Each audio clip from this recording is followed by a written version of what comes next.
Here we are, first Down and Back live. We've got Jay Corley here. Unfortunately, Tyler had to back out. He had something else that came up, so it's just going to be to Jay and I here talking cornhole. I got no idea what we're going to be talking about, but we'll think of some stuff because we've had, there's been a couple things come up in the cornhole world. I think Jay, I think you may have been part of some of it. Yeah, some things that may be important to some people, I'd say. Yeah, I know. I know the big thing everyone's talking about now is Cleveland, and I know that I'm down here in the basement under quarantine for traveling outside the country for a couple hours just to sleep in a hotel and come back. So, but I know it's disappointing for a lot of people, but it's just I think it's just something that had to be done. Yeah, me and Tyler, of course, we're really looking forward to that Cleveland National to try to come back and make a statement. We felt like we played well in the first one and took a couple risky shots that could have went one way or the other. So we felt like we were ready to make a deep run again. I felt like I was playing a lot better as a singles player, so I was of course ready. So it sucks, but from the ACL standpoint, easy. It's easy now for anybody to stand back and say they should have made one call, earlier or whatever. But when you have the opportunity like that to have hours on ESPN potentially live when there's no other sports going on, it's hard to tell an up and coming company that they should pull the plug and not do that. So I do feel bad for everybody involved that had to travel, especially from across the country and that haven't been to a national before. But they're not going to do anything that's not in the best interest for the game and for their players. So I think the ACL as a whole will bounce back and become stronger for the next event. Yeah, I know. Friday morning before we left to come back, Matt from Octane and our conference director, I went with him over to the conference center to he had to drop off some bags to take to the next event wherever it may be. And we got a chance to talk to Stacy, and Stacy looked like he hadn't slept in like a year. Like he looked just drained, just mentally, and it was just like actually, and almost everyone from the ACL that was there just looked like they were just in a daze. Like we had first went over to the conference center, and they weren't even going to let us down to see anyone down there because we were there with two big boxes of bags, and yeah, they were just, it was like, we had like 4 different security guards kind of just giving us like the eye because they didn't want us anywhere near the place. And we're dropping off bags and, then we're leaving. Like, well, the event's canceled. I was like, yeah, we know. we're just here to drop off bags. And then, when we finally got down there, it was just, it was pretty massive plays. Like it was, if it would have been on, like if it would have went, it would have been pretty incredible. I saw some of the pictures, and I can only imagine being in Stacy's shoes and Trey's shoes when all that was going down. Obviously it wasn't as serious. Of course, it was serious, for the other leagues to shut down, but it wasn't as serious then as what it's getting to now. And of course, I think everybody can agree that they did make the right decision. So. Like I said, feel bad for everybody involved. Everybody was excited to play, but sometimes life happens and gets in the way. Yeah. So, but honest and bigger and better things. Actually, being in quarantine, I think we kind of talked about it a bit. I've got to see you a bunch on the ACL videos that have been showing. Not too good sometimes, but still, you're getting FaceTime. Hey, I've heard that any publicity is good publicity. So. Whether it's Emery Parker airmailing over me on national television or Pat McAfee, telling me to take a hike on Twitter. Publicity's publicity, right? Well, exactly. So you've got that whole new brand out of that now. So and you're saying you got the new shirt here started this morning. Yeah, my wife, we kind of took it and ran with it. We said, I was in the shower one morning and I said, we need to create some shirts that say bum on them with Cornhole J and see what happens. And we've gotten some interest with that. People are supporting me. It's really, truly humbling, the support I've gotten so far, sending out some gear. And so she actually made this one. It's kind of like a cartoon outer space. It's probably hard to see. Bum logo that we're just testing out. So I wanted to get something on here to show on this live live feed and get some more stuff out for the people. Well, exactly. Yeah. And it's just, I've even got my stuff out on Teespring. I know I haven't had much success, but I know you've been just selling them like crazy. It's tough, man. It's tough to get started. I saw some of your stuff. I like it. I think it looks good. I'm gonna get me a shirt. My wife has been awesome with coming up with different designs and getting the stuff out for me. So without her, none of it's possible. Yeah, well, I think for any of the cornhole people, I think without the spouse, anything isn't going to happen because you got to get that whole, that's your team that's behind you. I agree. I'm still, of course, I really like to push my brand and kind of make my mark in cornhole, but without the sponsors, the platform wouldn't be possible. So no matter what happens, I'm not leaving behind the guys that have taken a chance on me. Chad and Miss Emily with All Cornhole taking a chance on me, and Tyler this year, and Mike with Dirty Bags, and of course the two local ones I got, Jenkins Real Estate and George Mason Mortgage. They've all been phenomenal over the last year and a half, and supporting me and Tyler and what we love to do, and like I said, giving me the platform to touch base with people like Pat McAfee and get exposed a little bit. Yeah, that Pat kind of thing, the Pat McAfee thing, kind of just skyrocketed once he got his video out. Yeah, it was crazy. At first, I originally thought that it was just one tweet that he responded to, and I was like, "Oh, that's pretty cool that he even saw the tweet and responded." And then I had somebody tell me that he went on a little rant on his YouTube podcast, and so I was always a Pat McAfee fan, just because of how funny he is and how genuine he seems to be as a person. And then to see that he gained a big fan out of me. I listened to his podcast every.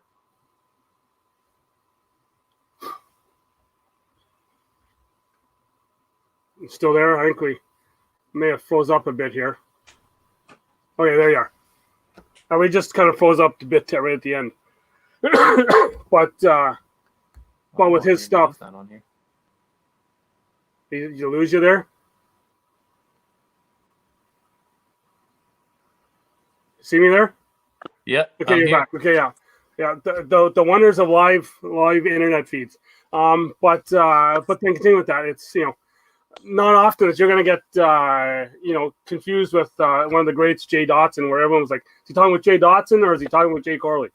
Yeah, I saw some Jay Dotson out there, and I also saw some Jay Rubin, and both of those Jays seem to have nicknames. Jay Dotson, everybody calls Jay Dot, and Jay Rubin, I think, has taken the nickname Jay Bird, which was my nickname when I was younger. So, when Pat was referring to me, he did call me Cornhole Jay. So that I think that fits me, and people around me that are close to me know how much I love this game. So I've adopted that nickname now too. I think we've all kind of tried to get that nickname because I got the CornDoug here now. It's just because they everyone here that when we're throwing here, like I was forever just throwing it short all the time. So it came up everyone that had a short throw, it became a CornDoug. So it just kind of like I was like, hey, let's just roll with it and have some fun. Yeah, you got to make your mark one way or the other.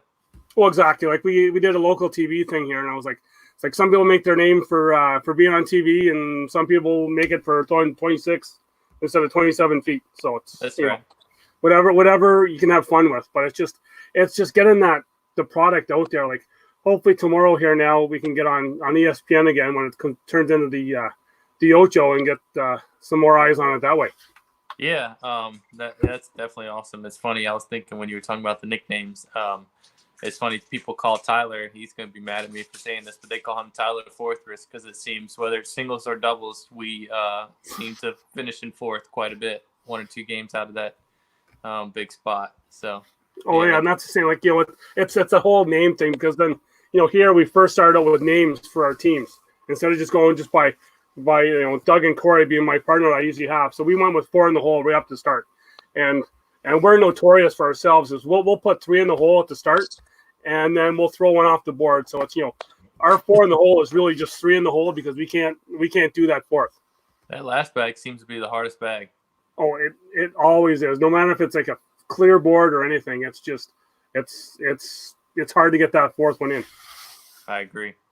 Which then leads us back to just talk a little bit back about Cleveland, and like you're saying, like you're gonna have all those eyes. That's what Stacy had said they were in talks with ESPN about, because we were going to be the only game in town that would have been going live, right? So that would have been like the perfect time. We would have had a bunch of eyes on us, and it would have been just perfect for the ACL.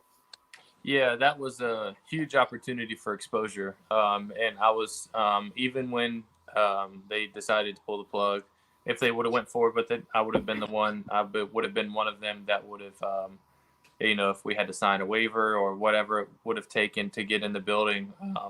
That was a huge opportunity for exposure. A lot more opportunities for players that hadn't gotten on the stage before would have had that opportunity because they would have been able to stream more games. So. Of course, hindsight's 2020, but I don't regret making the trip up, knowing that it was a chance that it had been canceled. I think they did the right thing to try to continue to grow the sport. So if they did it over again, I would tell them go for it again. You've got to make your mark. Like I said, you've got to continue to build and move forward. So I completely understand why they waited until the very last minute. Yeah, like I said the message to Trey on my way home Friday morning. I was like, you know what, chin up. We're gonna get through this, and it's we're gonna be bigger and better. There's gonna be some people that's gonna be upset with it now, but you know what? It's once everyone gets through that initial shock of it being canceled, we know how addicted everyone is to this game, and it's gonna come back bigger and better.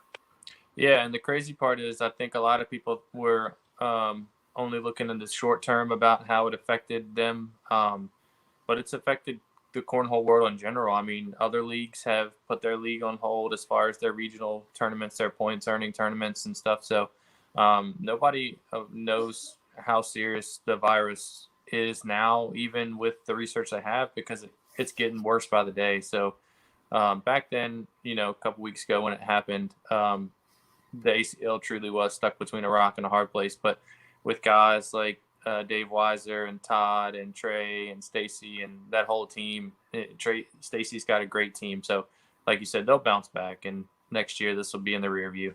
And you look at how many leagues now have gone online with their leagues playing online with ghost games or whatever. So it's people are still playing any way they can.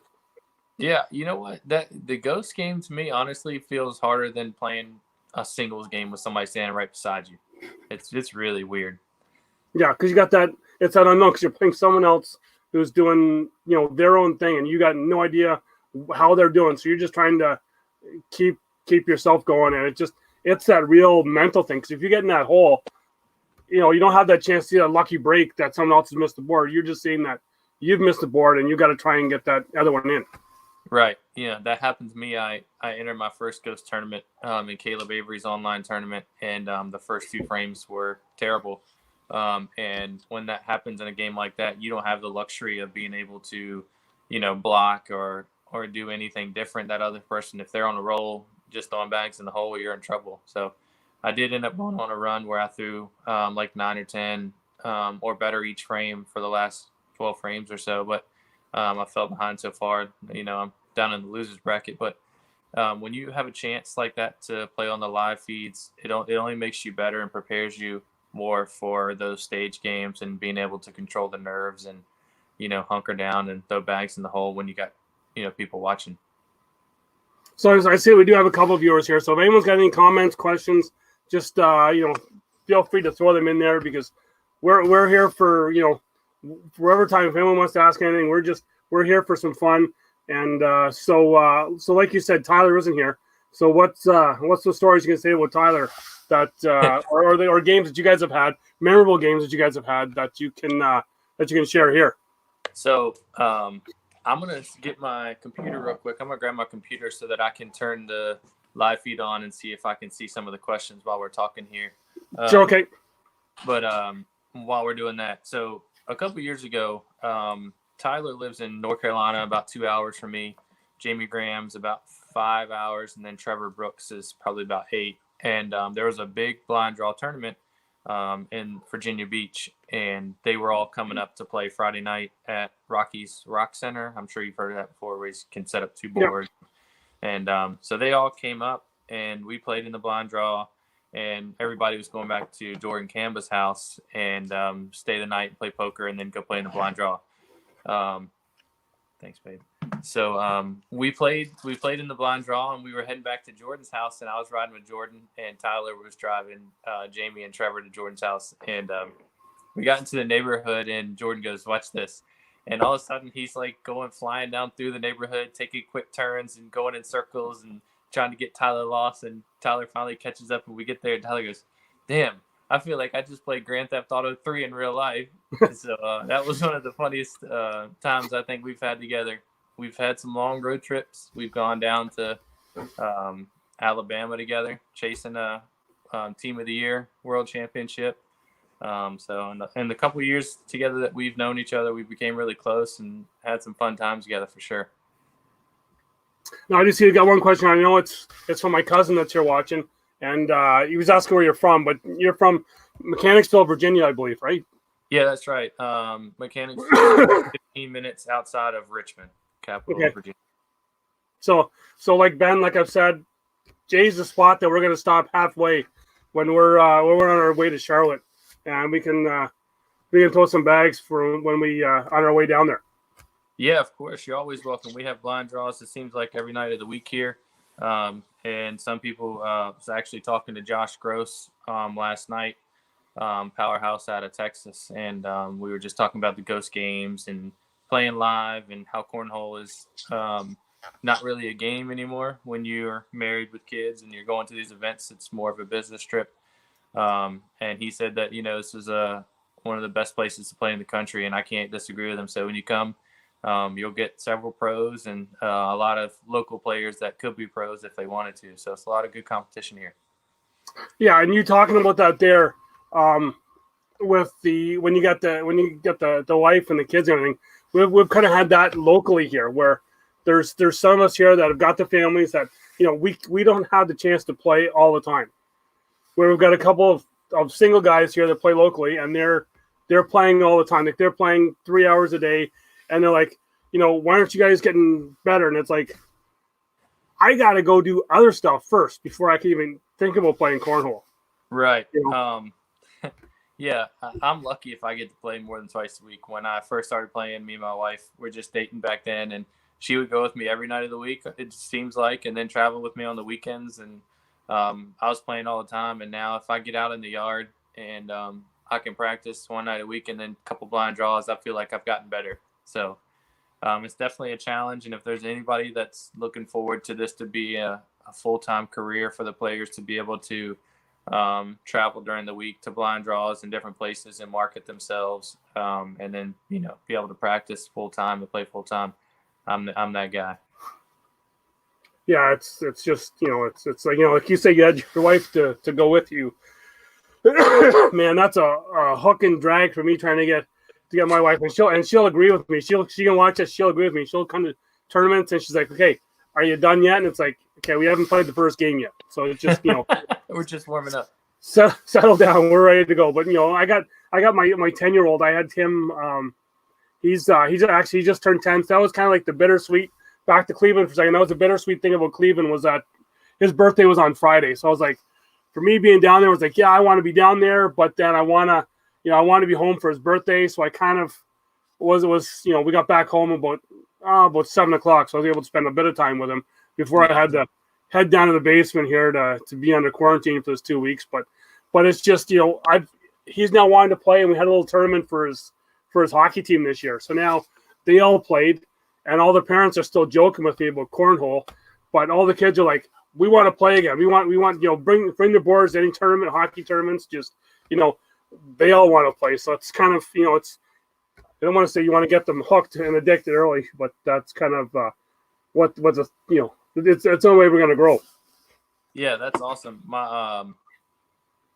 My daughter always tells me, like the night before, if I'm going out of town, she's like, "I can't wait to be on your team, Daddy, when I get older." So she's 3 now, and she's trying to toss some bags. So I'm really excited when she gets old enough to be able to play and compete, to play in some tournaments with her and see how good we can be together.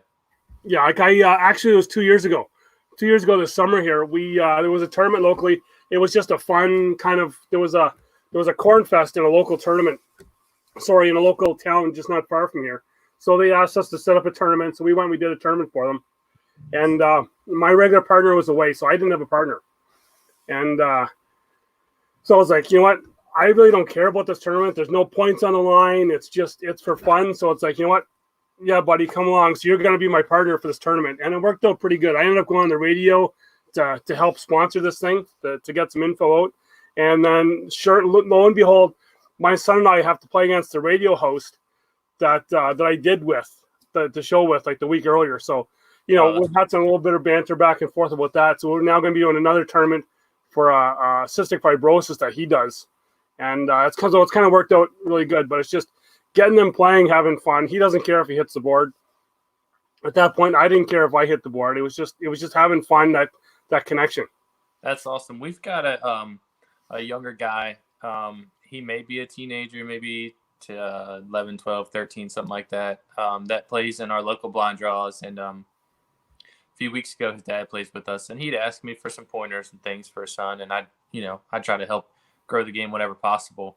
And he asked if I thought it'd be time to cut him loose, because they just typically will go to blind draws and play together, because the son was still learning, and he felt like he didn't want people to feel like they were wasting their money. And I told him, if people get upset over a $5 or $10 blind draw because they draw your son and he's out here playing because he loves to play, then they need to leave. They're not helping this game. So the next week he let his son draw his own partners, and we actually drew out in a Cornhole round robin, and I believe it was maybe his first win. And he was just so excited. He was confident. He was throwing bags in the hole, and just he was having a good time. So that's really what it's all about, is you can get more people in and show them the good in this game and how it can bring people together is really what it's about. Well, exactly. We got another guy that's not local to here, but he's in another league that's kind of with us in Dundas, which is by Niagara Falls. His name is Jack Fisher, just a young kid, and he wants to play all the time. I talk to his dad, Russ, all the time, and he's been able to play in one regional tournament here with us, and he ended up winning an intermediate division. So it was like he was like, I won money. Like, I got $20 out of the deal. Like, wow. Like it was just great to see the enthusiasm of him, because now he's wanting to play more. And Russ keeps saying, he's always wanting to play, and he actually watches the show a lot. So I'm hoping to maybe get another tournament down there and get some good Wi-Fi that we can try and get him on. But it's just get those good players, because I always joke that I had that one bad experience with a teenager playing, because Corey, my partner, and we ran into to Ryan and Luke Johnson down in Cherokee a couple years ago, and it was like, yeah, okay, I don't want to play teenagers anymore. Yeah, I remember when I first started playing, he was really young. I don't know if he could get the bags to the other board, and I ended up playing him in singles in the pro division down in Florida, and I think I was up about 18 to 2 or 3, and he looked frustrated, and I said, look, bud, you're good now. I'm not taking it easy on you anymore. That kid can really shoot, and he's his future is really bright. He's a good player. Dad's a really good guy. Oh yeah, Ryan's a great guy. Because I remember, like, all week we'd seen Luke. Like we'd go over the casino or the convention center, and Luke was like, they're throwing already at like 9 a.m. And we'd leave at like, it was late, and Luke is still there throwing. It's like, do you ever go back to your room and actually sleep? So then it was probably, so that was been since like the Tuesday night. So then the Friday mornings when we had the doubles, when we had to play them. And so we see that we draw them, and I looked at Corey, my partner, was like, you're playing him, I'm playing Ryan. You're throwing against Luke, I'm going to play against Ryan, because it was just like, I don't want any part of that.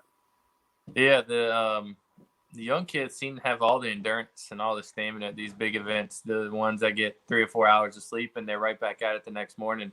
That was part of the conversation with Josh.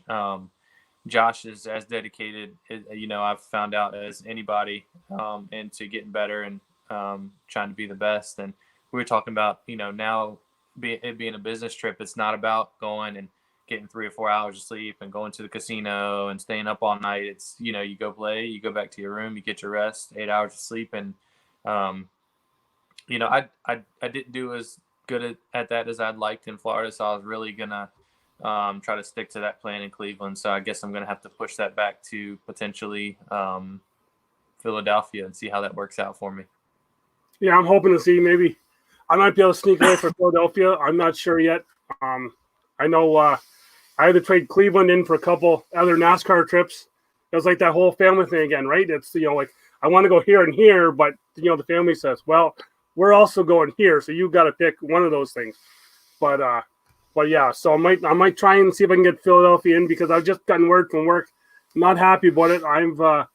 I'm not going to be able to go down to South Carolina in August now, so it's that was so Cleveland would have been my one time at the big time this year, but so I might make Philadelphia because I know Utah is a bit far for me.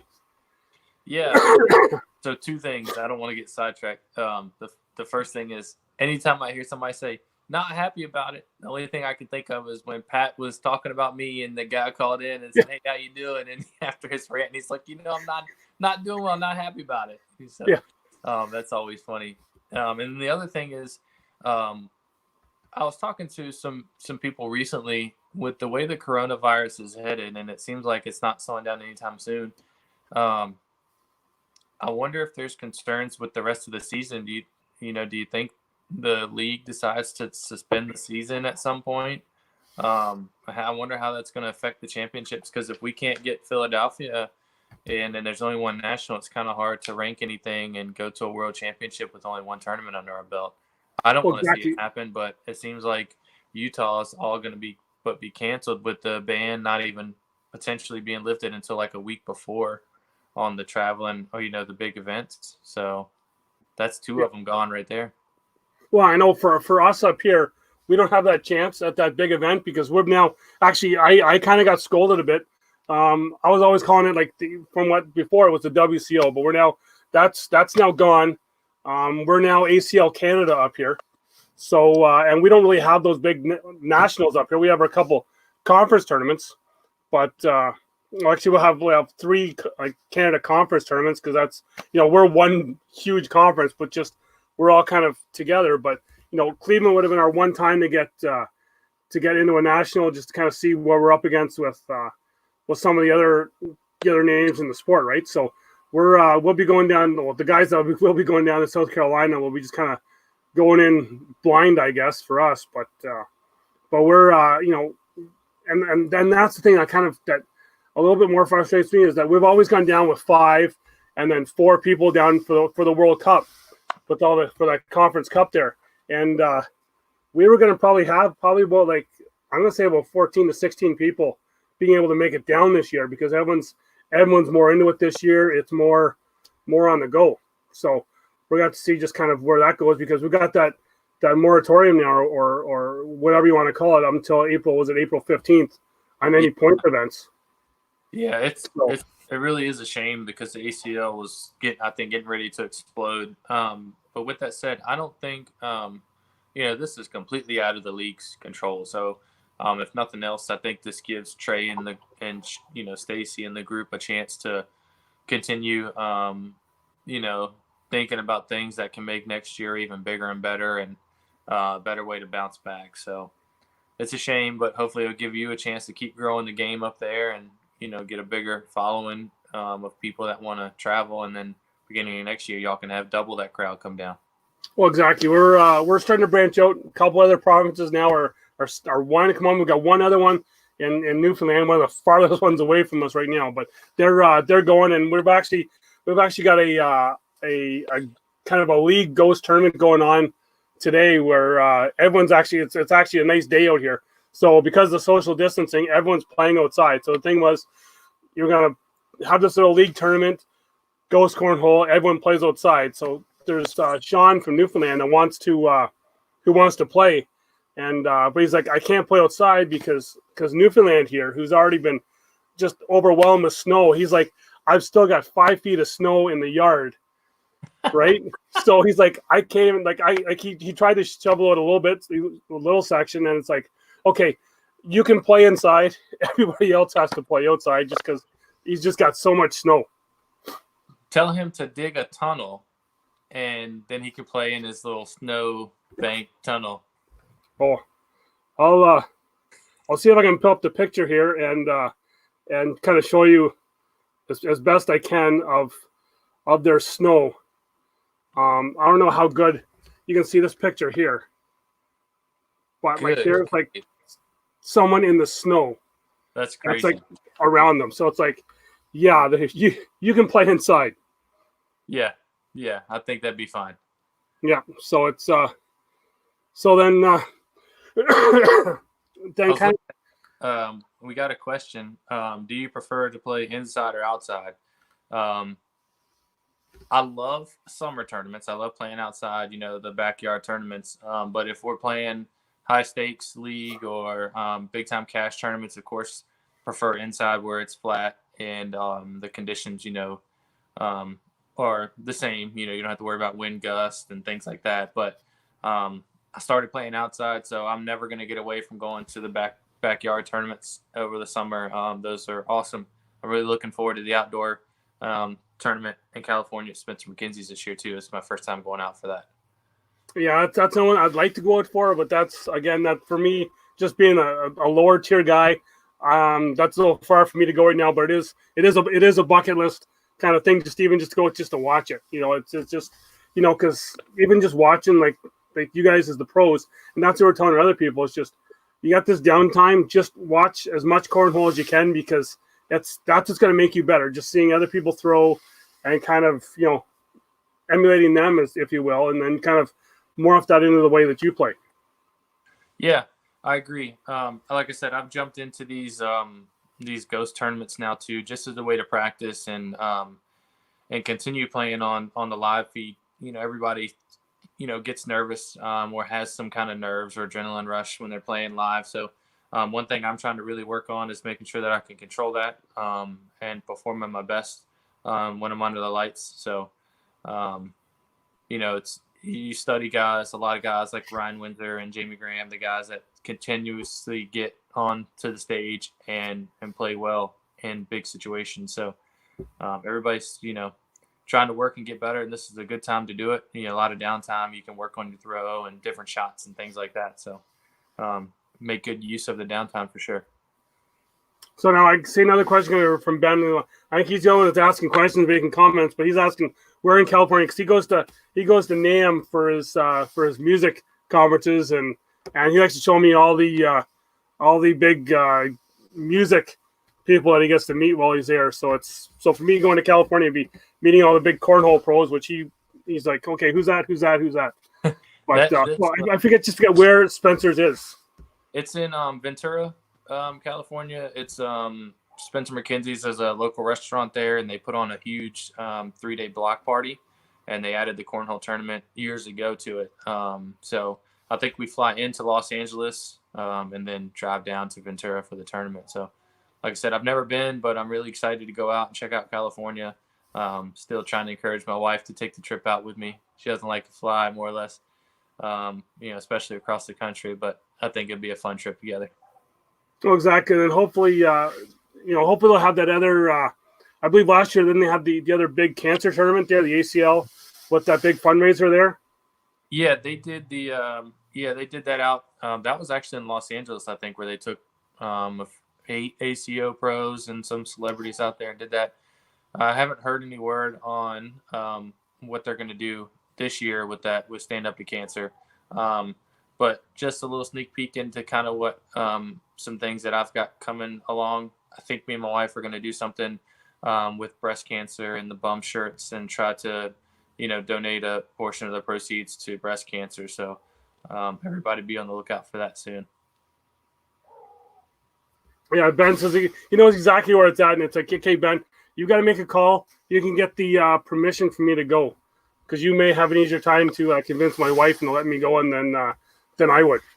But yeah, I think for myself, I think I'm gonna be making a trip to the East Coast this summer. I have to make one, and so I might, it cost me an extra $200 to take a ferry across to play with the guys in Newfoundland for once, but just to get played on, because it's growing that game, showing it elsewhere. That's just wherever you can play it, where there's people that's never played before to get them hooked. Because I know for myself, I started playing down in North Carolina at the in Charlotte on the infield of Charlotte Motor Speedway, and just so it was actually quite funny because I was introduced to cornhole and moonshine the same night. So it became a quite late night, and it's just the love, I guess the love for both really blossomed that night. But it's just, and it's now grown to where I actually this past May I won, well, not this, like last year I won the their infield. Coca-Cola had a big tournament there. I won the infield tournament with a buddy, TJ Hagler, out of just outside of Charlotte. But it was a trying tournament to say the least. It was they used their own bags, which were just paper thin and really, like they were small, and there was hardly any beads in them. And so one good wind gust, and you were going about 5 feet to the right. and it was the infield of Charlotte where it was called, the place is called Redneck Hill. So I was actually throwing uphill. So for me, it was airmail or bust. If you didn't airmail, you were sliding back down the board. Like it looked like, a pair of the fastest game changers you could. Just coming right back down the board. And it was just, it was a fun tournament to be in because I went in and I wore my my conference cup shirt.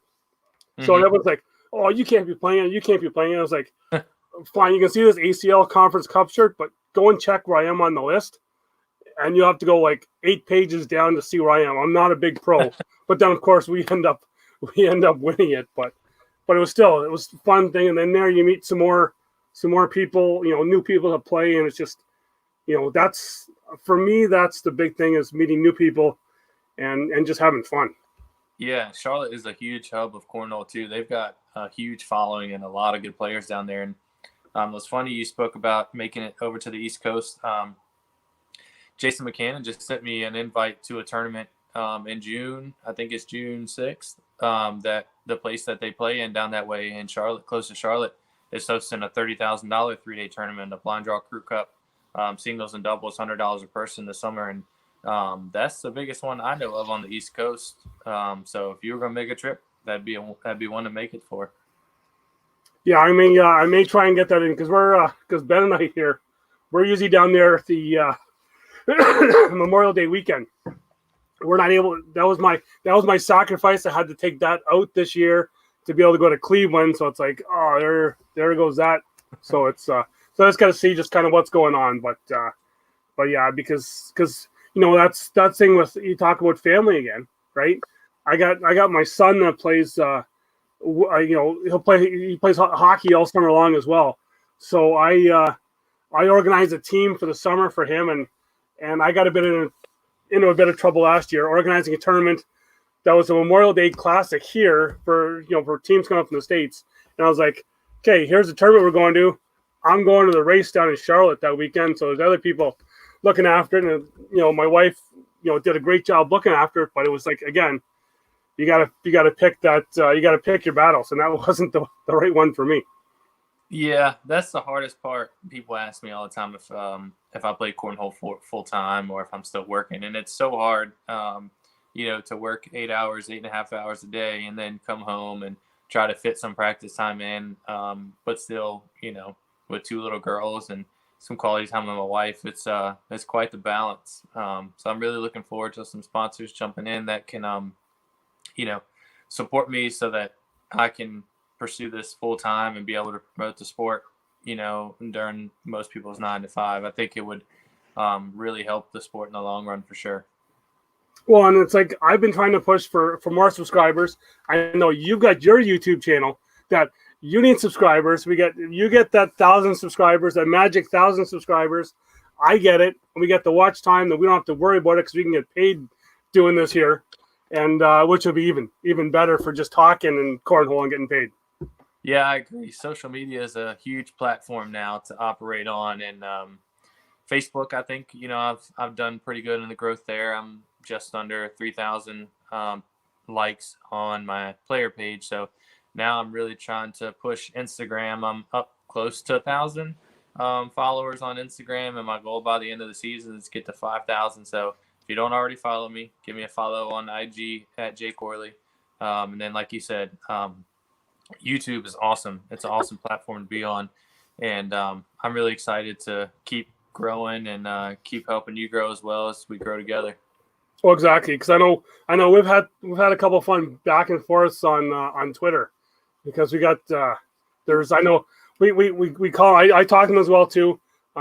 Just know him as Big Boy on Twitter. That he's kind of like I'm going to call him your stalker. And I think he has and he's probably even watching now. So if you see if he's going to make a comment, but just he kind of seems to be your stalker with all your gear and your bags and your jerseys and t-shirts and everything. Yeah, it really is humbling. Ben just followed me on IG, so I really appreciate that follow. You got me one closer to 5,000. But yeah, Parker started following me on Twitter probably about a year ago and reached out and DM'd me about a couple things about playing and bags and things like that. And so one thing led to another, and he just told me that I was his favorite athlete because he felt he could reach out and talk to a professional athlete personally, whereas most sports you can't do that. So between that and then he asked for an autographed jersey, and of course I had no problem sending that out to one of my biggest fans. Like you said, my bags were posted on the website, and he had mentioned wanting a set of my bags, and I told him, and he was the first one within 5 minutes. He already had a set of bags, and he's got 2 bum hoodies and a bum t-shirt. So shout out to him and his support. I know he was really looking forward to me coming out to Salt Lake City and meeting him. So it's kind of unfortunate. It looks like that National's not going to happen, but when I am able to make a trip out, I'm sure he's going to want to hang out and maybe drink a cold one and throw some bags. No, exactly. That's just the thing. Just getting that reach out to the other people and just and just having that fun. So I'm seeing there's got a couple more viewers here. If you have a question for Jay or myself, don't be afraid to ask it. And yeah, Ben, I was keeping it backwards because it's like I said to Jay before. They don't pay me to drink their stuff online or on video, which is why my other drink had the Octane sticker on it, just because like I said, they don't pay me yet. Like Octane helps me out with stuff, but these other ones don't pay me yet, so I gotta keep that down until they do. We just need to make it clear though, at Coca-Cola, at Pepsi, Mountain Dew, anybody want us to drink your refreshment live, let us know. Yes, because Coca-Cola, I've got pictures of it online, and Ben, him and I have there's Coke girls deliver it to our trailer on the infield in Charlotte. So if you want to sponsor me, hey, I have no problem with you doing that. So yeah. So I'm trying to think of I know we had talked about some other stuff we were going to talk about, but just we did mention it before. You have been on the ACL kind of 2019 kind of videos of the big stuff. So what is it like playing on that big on the big stage and the big under the lights against those other big players? Yeah, it's definitely an adrenaline rush. It's a lot of fun. I'd say the most calm I was playing the Crew Cup the first time on ESPN3. I didn't miss many bags in that. And that was me, Tyler, Derek Vitiger, and Leslie McKeever beat Ryan Windsor, Isidro Herrera, Tanner Halbert, and Dave Sutton. And then me and Tyler ended up going and winning advanced doubles the next day in St. Louis last year. So that was a lot of fun. And even playing at the championships when me and Tyler made the Final Four of the pro doubles, I was fine on stage, it seemed like, all the way until we started playing, and a couple rounds in, kind of set in mentally that I was on stage and, in front of on live TV, and kind of got the best of me there. But I turned it around in Myrtle Beach when I was on in the college and pro game, that little tournament we did in Myrtle Beach. I actually hit an airmail that went viral in Myrtle Beach. It was pretty cool. I looked the other day. I think it's got just under 200,000 views on Instagram and then over 500 on Facebook. So, I'm itching to get back and hopefully make a couple more statement shots that will go viral. Yeah, I've tried to. Always good too. I try to make statement shots every time we're on YouTube with our games. I've still got that one. And Jamie Cowan, I don't care. You can make fun of me all you want.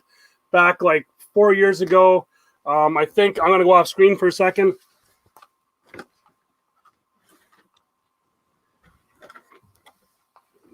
Jamie Cowan, I don't care. I still have the T-shirt here. Okay, our 4 in the hole T-shirt. 2017 season one champions. Corey, myself, my partner. We had 8 teams in our first league, and we went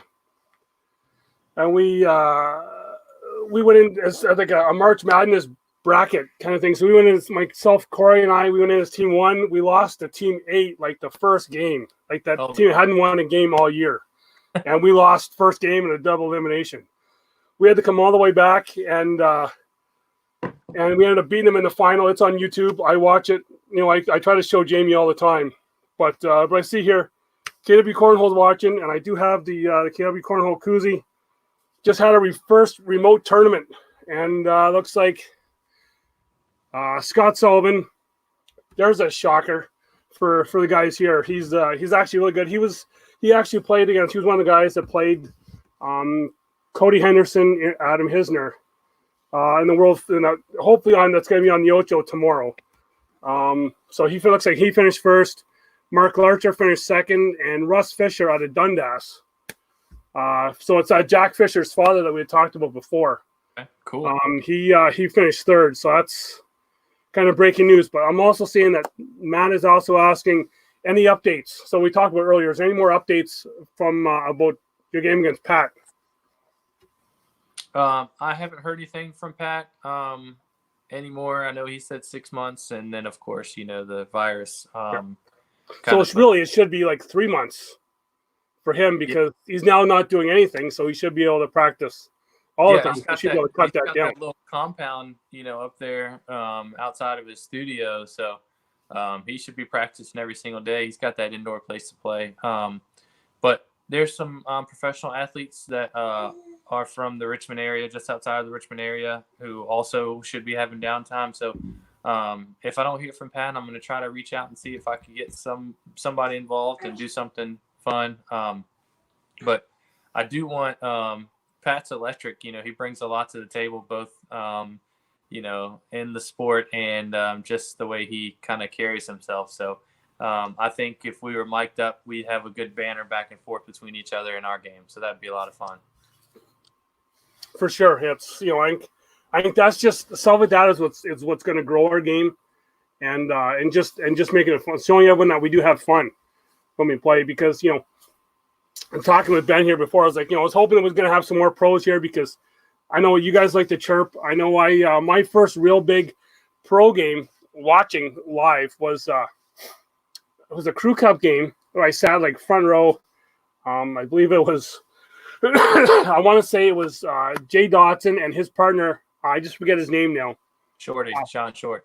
Yeah, so it's Jay Dotson, Sean Short on one side, and Graham and Brooks on the other side for the one team.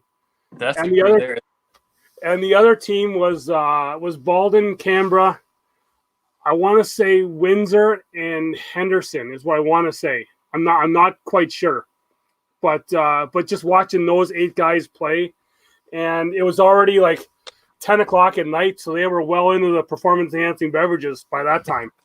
And it was fun to watch. Just Brooks trying to get into Jordan's head, and you play against them. So if anyone knows the size difference between those two guys, is just to see Jordan just focused while Brooks tried to get in his head was just was fun to watch. Yeah, and that's been an interesting dynamic over the last year and a half or so, probably 2 years. I've seen Trevor, he likes to chirp all in fun, but he likes to talk and, interact with his opponents. And I've seen him get the best of Jordan doing that sometimes. And I've seen Jordan lock in and excuse me, and kind of tone him out and get the best of Trevor. So Trevor's taking some time off, but I'm excited for him to come back. He's a big time personality, and he's always fun to compete against. Yeah, like Ben saying that I like to chirp, and that's why Brooks was one of my favorite guys to watch, was just because he does like to have that fun. He gets emotional. I know I can get emotional, but then like I talked to him that next morning about it, and he was just like, like just regular guy checking to see where he was in the bracket. He was, it's that, that I want to say that game face, that showtime, that just having some fun. Yeah, you kind of get caught up in the moment, and it's really interesting the kind of interaction you have based on who you're playing. Some guys like to talk a little bit more. When I play Jay Dotson, it seems like for whatever reason, me and him kind of talk a little bit more throughout the game. Not as much trash talking, but kind of saying, hey, I got, I let you off the hook that frame, or different things like that. But when I play Jordan Kamba, me and Jordan are really good friends. But when me and Jordan, when the game starts, we don't say a word to each other. For whatever reason, we were both, super competitive, and it just kind of, I guess the game flow when we play each other is we don't speak. And I guess being so good of friends too, that even afterwards, whoever happens to lose that game tends to kind of not want to talk for a while. So it's really interesting. And then, of course, with Tyler, it's an interesting dynamic there too, because it seems like it's always weird when you have to play your partner in a singles game, because of course you want to win, but you don't want them to lose. So yeah, I never let him forget all the way up until a couple weeks ago that the last time we played before that, I smoked him. So he decided to remind me by beating me pretty good at the regional a couple weeks ago. So yeah, it's definitely a different dynamic depending on who you're playing. Yeah, I know. Like there's times, and that's the other thing about playing your partner, is that how they play, and I know, like when I play Corey here, I've gotten to be our games have been a little bit more closer, because he's one of our best players when he's on that we have around here, and he's beaten some of the other guys, but it's like, you know what, I know how to beat him because I've watched him play, and I know what his strengths are. He knows what my strengths are, and and we camp together all summer long, so we know, we're just, when we're on, we're into it with each other, and it's just that's the hard thing about playing against your regular partner, and even the fun thing is that it's you know what the other guy's going to do. Yeah, the strengths and weaknesses, and that's what makes you better. Iron sharpens iron. So, that's an interesting topic of discussion too. Is the regionals of our regional is so geographically it's in such a good place that so many good players can travel down from Maryland or come up from North Carolina or wherever, and some locals will get upset when so many pros come. But I love it, because when you play guys like that of that quality, especially if they know your weaknesses and they expose it, it just makes you a better player. So it's nice having Tyler to be able to come up, and Frank come up, and those guys that know your weaknesses and your strengths, and make you a better player. Well, yeah, I think that's where we kind of have it good as well too. We just had a couple weeks ago, about a month ago now, we had Mike Ferreira, PJ Sorrow come up, playing a tournament here, and and the other good thing is that Bobby Speary is, we're trying to bring him to the dark side, to move north of the border, because he's closer to us for when we have our conference tournaments than he is in their conference. Mm-hmm. So it's we want to say that it makes sense for him to come up with us, but he comes up regularly for our regional tournaments, and it's just and it's what I always say about the pros in the sport, is that when you guys come to smaller regional tournaments, you are that better player, but you have no problem helping other people out, and it's just the pros are just regular guys, in the sport, and they're they'll sit and they'll have that beer with you. They've got no problem doing it. They're just a regular player. Yeah, that's a really cool thing. And one of the things that I try to do is not forget where I came from. At one point, I was the guy that was wanting to go up to the better players and practice and learn. So I try to do my best, even at the bigger tournaments, of staying open to people coming and asking questions or wanting to just shoot practice, down and backs and things like that. And give pointers where, when I can, because I was that guy at one time, and I don't want to be the person that's not approachable and, somebody that tends to not want to, grow the game. So I try to do my best there to be open and welcoming to everybody. Now, I'll ask you this question because it's the big question that's been, I want to say a big question, but it's been silently talked about in amongst all of our guys here is headphones or no headphones? It depends. I feel like I go through cycles of wearing them and not wearing them. It really depends on my opponent. If it's somebody that I don't want to talk to or somebody I think that can get in my head mentally by talking to me throughout the game, then I'll probably put them on. Even if I don't even have music on, it at least gives the appearance that I'm listening to something. And one of those is Alan Rockwell from Virginia Beach. He likes to talk nonstop, and anytime I'll play against him, I'll put headphones in just so he thinks I'm listening, so I don't have to talk to him. But it goes through phases. I like to hear, it's comforting when I'm playing to hear the bag hit the board and those type of things. So right now I'd say I'm not headphones, but by the next tournament I could be a guy that's wearing headphones. You never know. Well, see, like that's what's kind of talked about silently here is that some guys are like, it's a league night and the guys are still got their headphones in, even though we're just having fun on a league night. We could kind of see it for some of the bigger tournaments, but just a league night, because some of our guys like to talk, and it's not trash talking. It's just, hey, good shot, but the other guy's not saying a word, right? So it's just, it's kind of fun to watch and see just the different guys that do and that don't. And it's that other little nuance of the game that, I don't know if it's to psych your other partner out or you're pulling out because they want to talk, but then you're kind of throwing them off by not being able to. But yeah, and that's a fine line there too with the blind draws. A lot of people will tend to not concentrate or give up if they feel like the partner they've drawn out is they don't feel like they're capable of winning with. But I'm a firm believer of practice how you want to play. So when I go to blind draws, whether it's I get the best person in the room or the worst person in the room, it's always an opportunity for me to get better. So if I got the best person in the room, of course, we're going to have a chance to take shots that we wouldn't normally take if we feel like we're better than our opponents. So you can practice taking those tough air mails or tough pushes and things like that. And if you've got the worst person in the room, what some people would say would be the worst person in the room, it gives you an opportunity to feel like, hey, I've got to do all the heavy lifting here and not give up any points. So I just need to be, 12 pack every frame or whatever the case may be. It's always a challenge. So to the ones that don't like it when their opponents are locked in, whether it's a league night or a big tournament, you never know what that person's striving for. And it's a game to some people, and other people, it's more than just throwing 4 bags at a board. So I get it. I'm that guy that's competitive, whether it's a blind draw or a national tournament. Yeah, that's the other thing that gets it, and I laugh about it because Corey, my partner, he's kind of stepped back a bit. He was in for going to the States before, but now he's kind of stepped back and is like, you know what?